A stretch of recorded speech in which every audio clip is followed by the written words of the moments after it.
Take two. On Visa Black troubles. Pete now. So we're here with Peter Ewing, or Pete. Yeah, I was recently, last Sunday just gone, I flew to the United States and got kicked out. Pete, so tell us, you had some trouble with your Waiver by Esther waiver. getting into the United States. We hear bit of visa trouble lately. I was going there to record an album.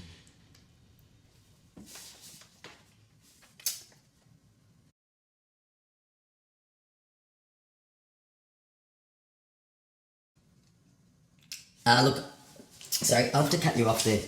I don't think this is working. It's not really comical. You did get kicked out of the United States. It has hampered the recording of your record, and it's been a week from hell. So what I'm going to do is hop up, and I might let you take it from here, okay? All right. Just sort that out. So I thought it best that I make this video and just let everyone know what happened, because it was a bit of a pain in the ass. I flew to the US with Tim McCormack, who's been playing bass, and I got kicked out of the States because on my ESTA visa waiver form it said, have you ever done any drugs? I ticked no on the ESTA waiver form, and someone asked me about smoking pot, and I just kind of said yes without thinking. From there I got hauled out the back, got questioned for like 8 hours, and then had to wait, and after a full 10 hours I got put back on a flight, and this was LA, Auckland, Melbourne. The only good thing was that I was upgraded on my return flight. Obviously we were going there to record an album. This set that back in a way. I straight away got off the plane, and I jumped on the computer and sorted out trying to get a meeting at the consulate for a proper visa, a B1, B2 or whatever. Couldn't get one at the right time. It was going to take too long in Melbourne. So I needed to be in the US by the 19th of September by the latest, and had a band coming over and stuff. And Tim was already there.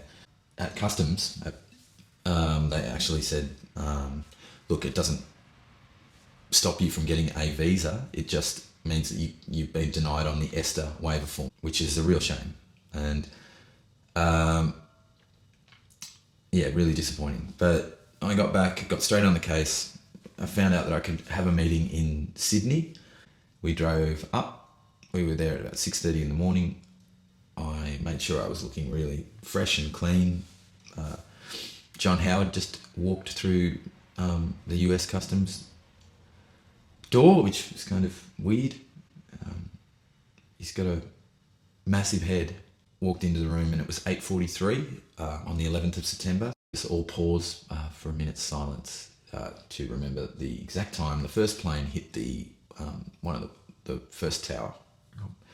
The guy was pretty quick in my interview and just said, your papers have already been stamped, you're banned for life from the US, which I was not told. In the US I was told that I could apply for a B1, B2 visa, and I was just disqualified from the ESTA waiver form. That felt like a bit of a fuck around. I've been in conversations with Mike, who's producing the album. One possibility is that he will come to Melbourne in November. So still going to make a fucking amazing record. It's just great.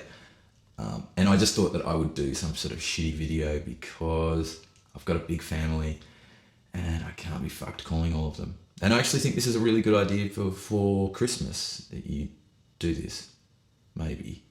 Or you wear a t-shirt that just dot points your activity for the year.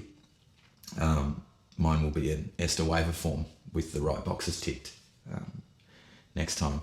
And so anyway, the band didn't end up going. So Tim had been stranded in LA. Phoebe headed over, who's decided to go on the holiday. So hopefully William will be over soon, and I hope they have a great time. It was a real shame because I really thought that I'd put a lot of people out, and It was a bit of a fuck up. Anyway, this video thing's a bit weird. I thought it might be time I played a bit of a nah. It's all good. I'm not gonna play a song. I wouldn't do that at all. That'd be ridiculous. Life's pretty good. Everything's fine. Record's still going along, and you know I'm not a refugee seeking asylum status, which would be a far worse situation to be in.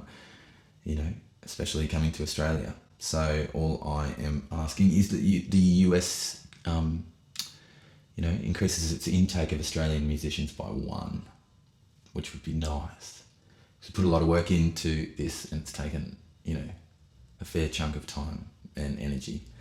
So anyway, that's all I have